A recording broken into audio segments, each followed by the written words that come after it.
மாநிலம் வயநாட்டில் நிலச்சரிவால் பாதிக்கப்பட்டுள்ள பகுதிகளை பிரதமர் மோடி இன்று ஆய்வு செய்தார். தொடர்ந்து முகாம்களில் தங்கியுள்ளவர்களை சந்தித்து ஆறுதல் கூறினார். நிலச்சரிவால் பாதிக்கப்பட்ட வயநாடு பகுதிகளை ஆய்வு மேற்கொள்ளவும் பாதிக்கப்பட்ட மக்களையும் நேரில் சந்தித்து ஆறுதல் கூறவும் பிரதமர் மோடி இன்று காலை கேரளாவின் கண்ணூர் விமான நிலையம் வந்தடைந்தார்.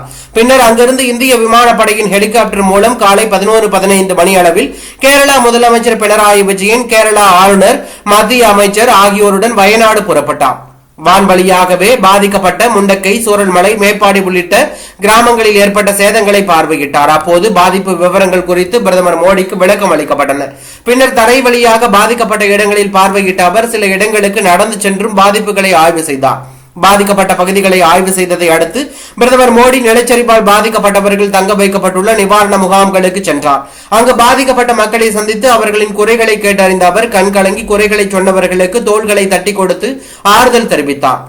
இதனையடுத்து வயநாடு மாவட்ட ஆட்சியர் அலுவலகத்தில் நடைபெற்ற ஆய்வுக் கூட்டத்திற்கு பிரதமர் மோடி தலைமை தாங்கி ஆலோசனை நடத்தினார். அந்த கூட்டத்தில் வயநாடு பேரிடர் ஆயிரக்கணக்கான குடும்பங்களின் கனவை சிதைத்துவிட்டது.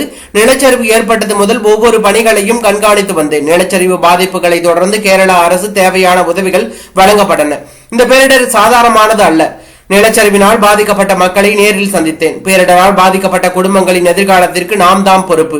கேரளாவிற்கு உதவிகள் விரைவில் வழங்கப்படும் என்று தெரிவித்தார். பிரதமரின் வருகையை ஒட்டி வயநாடு மாவட்டம் முழுவதும் 2000க்கும் மேற்பட்ட போலீசார் பாதுகாப்பு பணியில் ஈடுபட்டிருந்தார்கள்.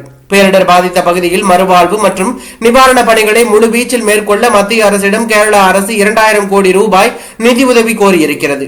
பிரதமரின் இந்த ஆய்வுக்கு பிறகே வயநாடு நிலச்சரிவு தேசிய பேரிடராக அறிவிக்கப்படுமா, நிவாரண நிதி ஒதுக்கப்படுமா என்பது குறித்து தெரிய வர இருப்பதாக தகவல் வெளியாகி பரபரப்பை ஏற்படுத்தியுள்ளது.